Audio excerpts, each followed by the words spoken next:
சளிக்கு கொள்ளு ரசம் வைக்கும்போது நீங்க எப்போ ரசம் வைக்கிற மாதிரி வச்சுட்டு இந்த வரமிளகாய இந்த மாதிரி ட்ரையா வறுத்து எடுத்துக்கணுங்க. விதையெல்லாம் வெளியே வராம இந்த மாதிரி எடுத்து இது கூட இப்படி பொடி பண்ணி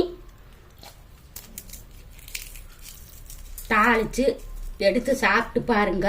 நான் இப்படித்தான் சாப்பிட்டு சளியிலிருந்து உடல் கழிவுகளை வெளியேற்றி எனக்கு நல்ல பலன் கிடைச்சதுங்க.